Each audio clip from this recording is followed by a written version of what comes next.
Welcome to In All Honesty, the podcast where we get real about life and all the problems that come with it. I'm Michelle Elman, and I'm that friend who we all know is a little bit too honest. You might not come to me when you get back together with your ex, but I'll be there for you when it all goes tits up.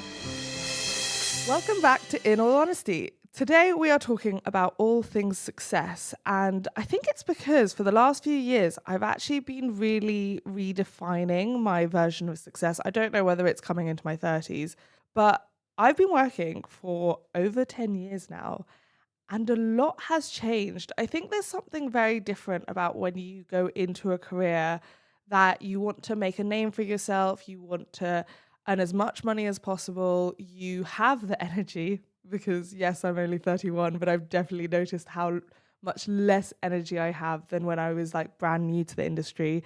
And also you're new, so everything's really exciting. Like the first time a brand wanted to hire me for a talk, like you get energy because it's exciting, it's new, you feel honored, you feel flattered that someone wants to hire you. The first time a brand knew my name, I remember the first brand deal I did was with Boohoo. And I mean, this is quite funny now, but they paid me £500 to just put the hashtag Boohoo. I didn't even need to wear Boohoo clothing. And it was just that feeling of like, Boohoo knows my name.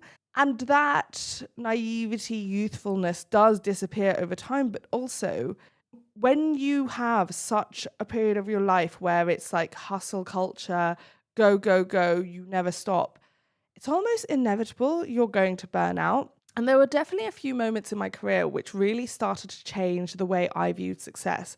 I think the first one was probably when I went to the Cosmo Influencer Awards, and I was a judge for it. I was judged for it with Megan, who's one of my best friends. And we went to these awards ceremonies. They gave out all the awards, and we'd probably started at about 6 p.m. By 8 p.m., the whole room was empty. People had got their awards, taken their pictures, and went home. And I remember looking around the room and I was like, God, I never want to be one of those people. I never want to be one of those people who take their career so much for granted that, like, we are in the middle of Kensington Palace and people don't want to be here. Fast forward 5 years, I kind of understood it. When you spend 4 or 5 nights a week out at these events, it is tiring. You do want to go home earlier, leave as soon as you can because you have things to do the next morning. You're so overworked, you're so tired that actually like you need as much sleep as possible. But I think that was a pivotal point in my career because I didn't want to be the kind of person who showed up for the sake of showing up. And that was one of the morals and values I decided around my career is like, if I'm going to go, I'm actually going to go. If I don't want to go at all, I'm not going to take a picture and post it online. That was the first thing that really changed my mind about like, wait, what kind of person do I want to be in this career? What does success look like to me? And do I want to be posting a photo on social media just to appear like, you know that saying of like, oh, people just go there to be seen? Like people talk about it a lot in terms of some of the restaurants in London. Like there's a restaurant in London called Sexy Fish and people are always like, oh, you just go there to be seen. I realized in that moment, I am a person who does not care to be seen. I'm a person who does not care to do the thing for the society's approval. And I think that is something that has been true for my entire career. I think the second pivotal moment in my career was also when I was talking to someone who has been in this career for years. She's a very well-known name. And she was talking about how one of her boundaries is that she picks up her kids every day at school at 3 p.m. And I was like, I want to be that person. Like for that to be your strongest boundary was to me a very balanced life. And making that decision means there will be times she misses out on job opportunities. There will be times she misses out on money because that is her one boundary that her agents know about, her managers know about.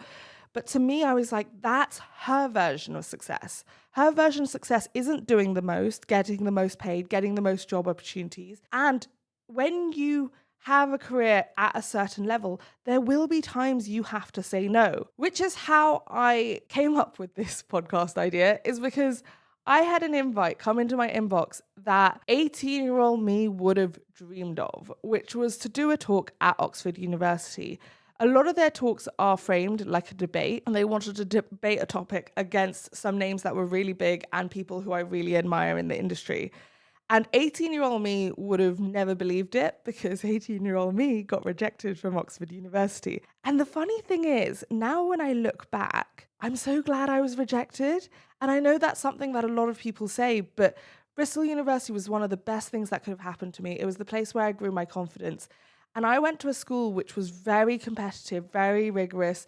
And if you got 98%, you were a failure. And so I spent a lot of my school years thinking I was stupid when I was far from stupid, simply because everyone else in the school was smarter than I was.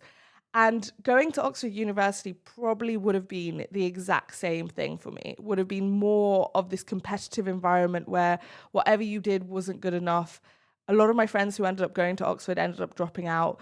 And I had to always work very hard to keep up with my peers. I think some people are naturally smart and some people work very hard. I am a combination of the two. I am more on the work hard rather than naturally smart side. I think I'm smart within psychology, but I'm not very smart in other areas. I'm not very smart when it comes to geography or history, which is why I don't talk about those things.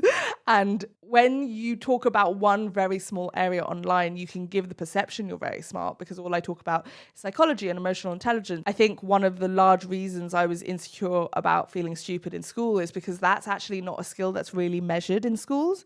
Unless you were good at sports, music, academics, there was nothing you could really show for yourself. And because I couldn't sing, I couldn't play an instrument, I wasn't on any sports teams, and then I wasn't particularly a standout person in academics either, I didn't realize until probably in my 20s that actually my strength and my skill is emotional intelligence and people and understanding humans. And that's not a skill that everyone has. The funny thing is, I think we all take our strengths for granted. We think our strengths are commonplace, are common sense, and we assume our weaknesses are strengths in everyone else. And that was definitely the case for me. I thought everyone else was as emotionally intelligent as me, as interested in humans and how they work and how they think as me. And actually, it took me many years to realize that wasn't the case. And understanding each other and human behavior is a strength. And it's a strength I use every day. But it took a while for me to realize that it was a strength. And it was in applying to Oxford that I realized, even when I was applying, I knew I didn't want to go. And I did it because 90% of my year applied to Oxford. And when you apply to Oxford, you have to apply 3 months before everyone else. And we all pretty much did. And the 5 people in our year who didn't apply to Oxford were seen as weirdos. And I didn't want to be put in that class. So I applied. But when I got that rejection letter, I got the interview, and the interview process was one of the worst experiences in my life. And I remember the school actually trying to discourage me from applying to Oxford because they thought I wasn't smart enough. And my dad saying, no, it's very good for her to get rejected. It's a really good experience she needs to go through. I absolutely believe that's true. That rejection really framed how I cope with rejection nowadays, because it was that first experience of having a rejection and going, oh, I didn't actually want this. And I feel relief and I feel grateful that I don't have to go and compete with everyone at a level that, frankly, I was not equipped to cope with. Whereas I went to Bristol and I had good academics there, but it wasn't my whole life there. I got confidence, I got a social life, things that I really needed for my mental health, and also space to process a lot of the trauma I'd gone through because I'd had 15 surgeries before the age of 20. That rejection and not going to Oxford was one of the biggest saving graces in my life. And so when this invite came in, it was like this 18-year-old version of myself had been validated that, oh, I finally get that approval and acceptance from a place that rejected me. But then there was another voice that was like, as much as I didn't want to go to university at Oxford, I didn't want to speak at Oxford either. And that is one of those things that would be so impressive online. And I've seen other influencers post about their talks at Oxford and it's plastered all over their page and people are like, wow, what an accomplishment. But it just wasn't an accomplishment that hit my values. And this is where I really want us to start thinking about success, much like how that woman was saying her version of success is being able to pick up her kids at 3 p.m. When we don't define our own version of success, we live according to other people's definition. We talk about success as if it's this blanket thing that anyone who does a TED Talk is successful. Anyone who publishes a book is successful. But if you writing a book is hell, then to me, that's you spending years of your life being miserable. Is that your version of success? if you are tired, exhausted, can't enjoy a single moment of your life, you go to these events and leave early just to take the picture, be seen, and get that ticked off your list, then is that really success? I talk about values a lot. It is one of my life coaching tools. That is one of the things that I genuinely think is the key to understanding yourself. And I think when you understand yourself, you understand the decisions you make, and it makes it easier to say no. And where other people would be like, I can't believe you would say no to Oxford University. I took it to my life coaching session, actually. This is generally how I process most things. I take it to my life coach and I'm like, but why do I want to say no? And she was like, because you actually know yourself. You know what makes you happy and what doesn't make you happy.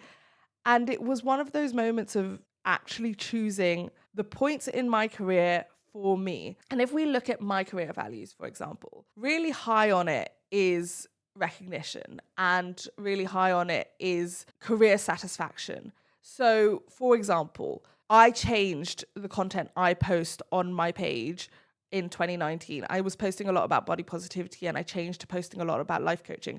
That is a stupid business move. That is a move that most social media experts would say, you are going to lose thousands of followers. I did. I lost 50,000 followers in about 2 years. And you should not do that if you want the highest numbers, the highest engagement. But because career satisfaction is so high on my values, that was the right decision for me, because I could not be posting every single day when it was not making me happy. So whether on the outside it looked like a failure or a loss or something that people shouldn't do in the social media world, to me, it was actually a success. It's basically the career version of removing people pleasing, because so often we live our careers according to what everyone else has decided is the successful version of our career. But trying to be the top of the field is a really great thing, but it's not particularly useful unless you know why you want to be there. And that's essentially what values are. So with values, the top 8 largely dictate your behavior, and how you discover what is important to you in your values is you ask yourself the question, what is important to me in my career? So the interesting thing is, when I first did it, money didn't appear in my top 8. And then I wondered why I wasn't making much money. I didn't make a lot of money in the first 2 years of being a life coach. Most people don't. I think the downside of being a life coach is you get trained and qualified. And I was like, great, I'll start applying for jobs. And then my trainer was like, no, people don't really hire life coaches, bearing in mind this is 2014. And he was like, you need to go start a business now. And I was like, there was no part of me that wanted to be an entrepreneur, wanted to start a business, wanted to run a business. Like the setting things up on HMRC and all that stuff did not excite me. But it was this necessary admin that you had to do that went alongside the thing that I was passionate about. I always joke about it's the same as when you're running a business, you have to update your website and things like that. There are boring aspects of running a business. And it's those things that made me realize that actually we ask the wrong questions when we're talking to kids around career. And it sounds really stupid, but for example, I wanted to be a psychologist when I was younger. And I remember when I was in university and I was doing psychology and I was on that path to become a psychologist, someone mentioned to me like, oh yeah, because you'll be working weekends. And I was like, sorry, what? They were like, well, most people work 9 to 5. So if they want to see their psychologist, then they'll see you in the evenings or they'll see you on weekends. And it was one of those questions that I was like, why did someone bring this up earlier? Because when we go to like a career guidance counselor in school, we're so focused on the job itself that we're not actually focused on the lifestyle around it. And actually so much around career satisfaction is the lifestyle that, like, in the same way that if you were dating a doctor, you have to be okay with them having last minute calls, them being on call at all times of the day, checking their phone. Things like that impact your day-to-day life. In the same way that if you love your job but in your toxic work environment, that can lead to you having such a negative impact, especially if one of your top 8 values is something like appreciation or attention, things that you get from the colleagues around you. Within my values, there's also respect. And because with each value, the word respect can be quite vague. It means different things to different people. But the word respect within my values is actually respect from people I respect. So people I respect in the industry, me being respected is actually something that is very high values. And actually, as I'm saying this, I'm just recalling a talk that I turned down because they were so rude on the call. And I said to my agent, like, I don't understand what I did wrong when I went into that call, but they were so rude from the get-go. I went onto this call and it felt like an interrogation from the moment I started the call, and I didn't understand what was happening, and I was just grateful my agent was there because I almost felt gaslit from the moment I arrived, because I was like, what have I done wrong, and why are they talking to me like I've done something wrong when we've just met? And when I got off the call, I was like, I don't have a good feeling about this. I checked my values and I was like, it's because respect. For me, you start off on a basis of respect. Now, if I do something to disrespect you, tell me. But to start off a call like an interrogation when we've only just met really sat wrong with my values. And actually, this is also a sign where you should listen to your gut instinct, because it became one of the hardest jobs and we ended up cancelling the job because they were so difficult to work with. And so when you know your values, you're able to make decisions around that, whether it's the people you're working with, the environment, which is quite toxic, or actually the job itself. And what I learned from that is like, you always have to listen to your instinct. Even if you're not sure why, it's because your unconscious mind can pick up on so much more information than your conscious mind does. So you are only conscious of 7 things at any one time in your conscious mind. And so all of that's being filtered, but your unconscious has picked up on it and you need to listen to it. So for lovers of the podcast, you will know that I used to do voice notes. In fact, the voice notes used to be the bulk of the podcast. I want to bring that back. So every episode, I'm going to be listening to one voice note from you. And if you want to send your voice note in, you can send it to inallhonesty@mindsetforlife.co.uk. Hi Michelle, thank you so much for your social media, book and podcast. They've really helped me kind of work myself out and get to know myself a bit more, and also be able to pick apart things that I feel have been issues in the past. So my question is about work and probably a bit boundaries, but also a bit of grieving my old job. I got a new job in January in a new department in the same organisation, so I'm still very aware of what's going on in my old job. And I love my new job. My colleagues are amazing. Like what I'm doing is amazing, and it's exactly what I needed when I thought about leaving my old job, and for the reasons I left my old job. But now things have slightly changed in my old job and exciting things are happening, and I just feel the need to distance myself from it more so I can get over it, rather than dwell on the fact that they're moving on without me, which was inevitable because I left the job, but I'm still struggling to come to terms with that. And it doesn't help that sometimes they come to me asking for questions or asking if I know where stuff is. So yeah, I just wanted some advice on how to navigate that, especially when senior members of the team come to me, because obviously I don't want them to fail and I don't want to not help them, but also I need to help myself. Thank you. This is such a tough thing. It's basically fear of missing out, FOMO. And I think especially because of social media, we're so aware of what we're missing out on, whereas previously you wouldn't know because there wouldn't be a way to contact you, bar sending you a letter or bumping into you in person. And I think this is where boundaries are really important. Obviously, within the transitional period, let's say roughly 6 months, but you get to decide that period for yourself. There will be a period of time they might need to ask questions, but there also needs to be a period of time where that stops, where you aren't doing 2 jobs essentially at the same time.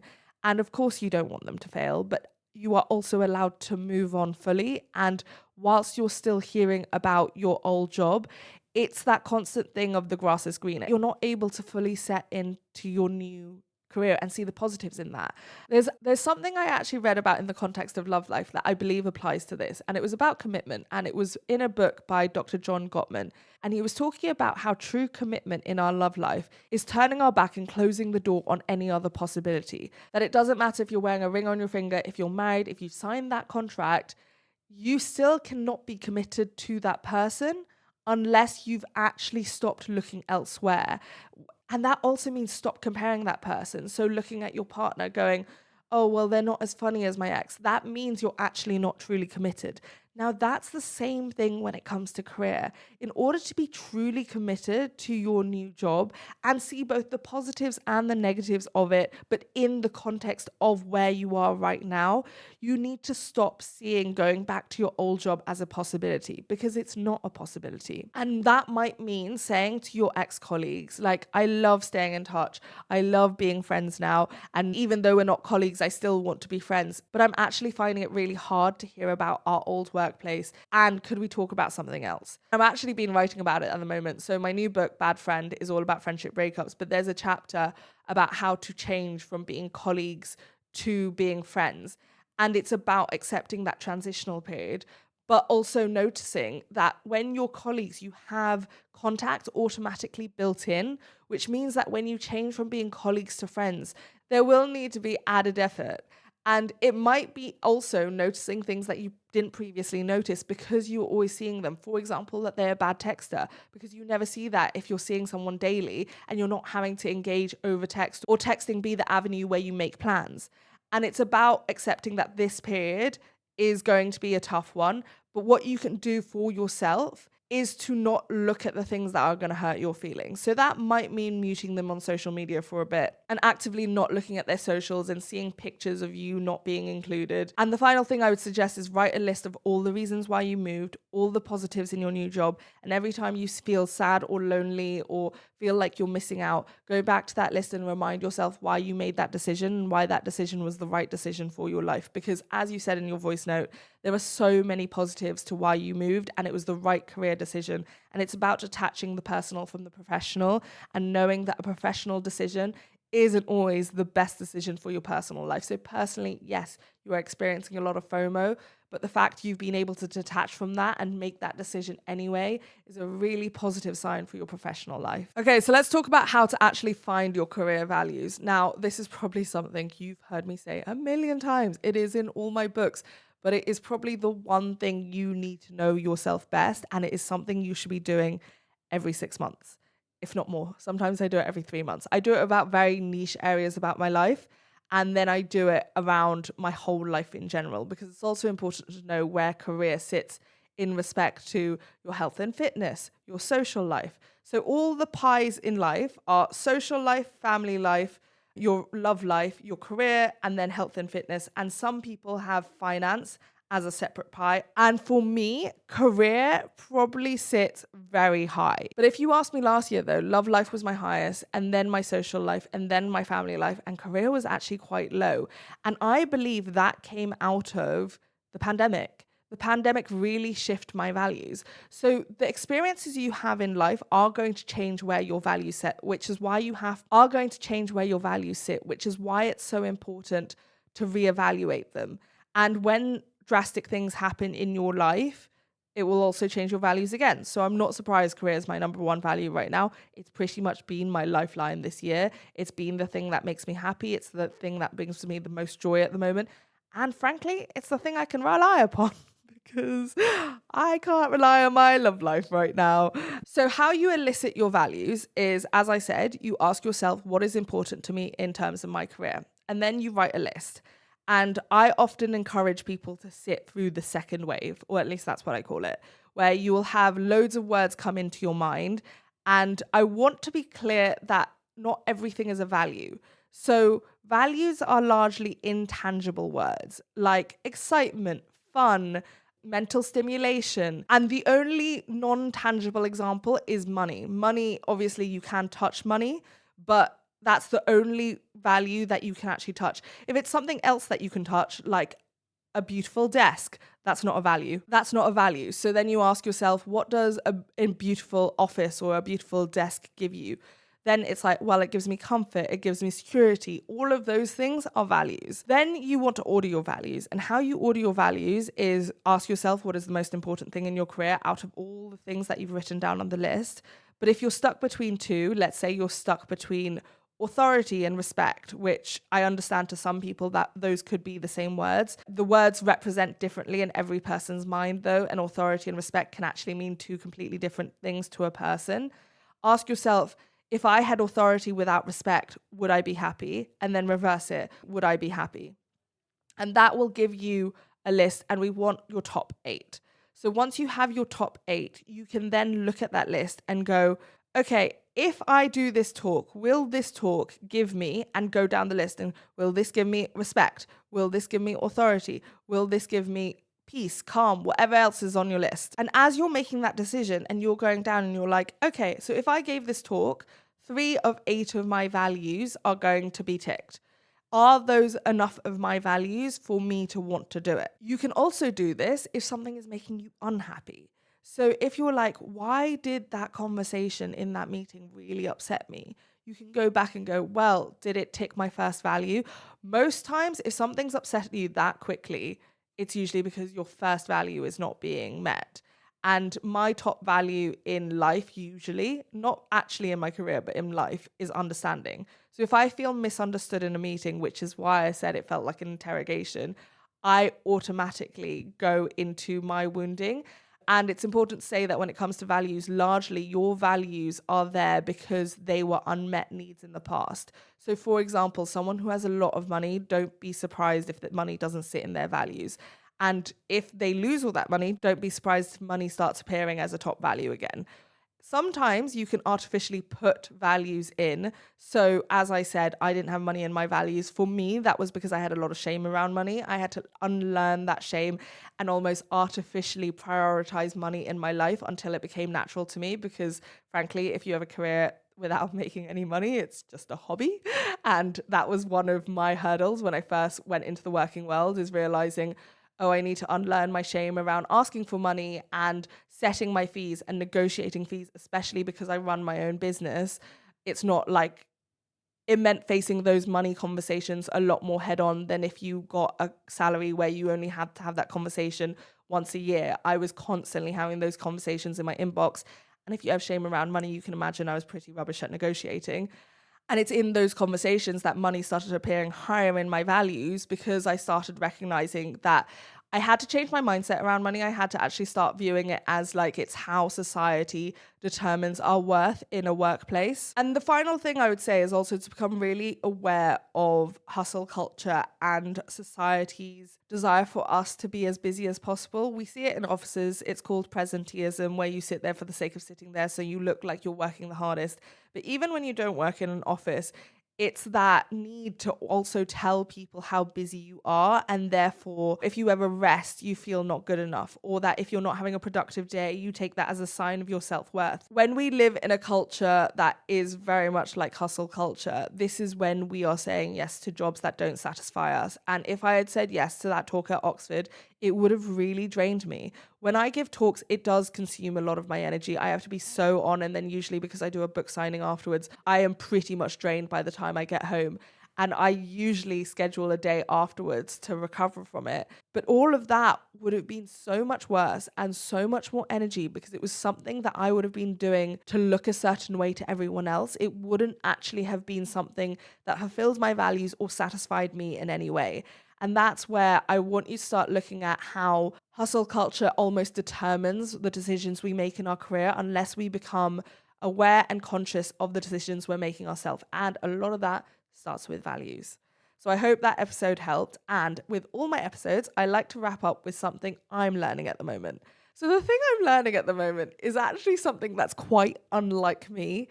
I've started to realize, it's quite unlike me because I like viewing everyone in a very optimistic frame of mind, but it is quite like me because I'm quite black and white. And that is that I started realizing that people sit in 2 different camps. There are people who are proactive, ambitious, who do something about it. And then there are the people who are just not interested in their personal growth. They aren't interested in being better people. And they're actually not even curious about it. If there is a behavior in my world, something that I do that I don't fully understand, I will actually seek to understand it. I will spend hours learning about it or reading about it, or even this year, like I didn't really know much about infidelity before this year, so I sat and read books about it. Like that's naturally who I am. And because that's naturally who I am, I actually sort of assumed everyone else was like that.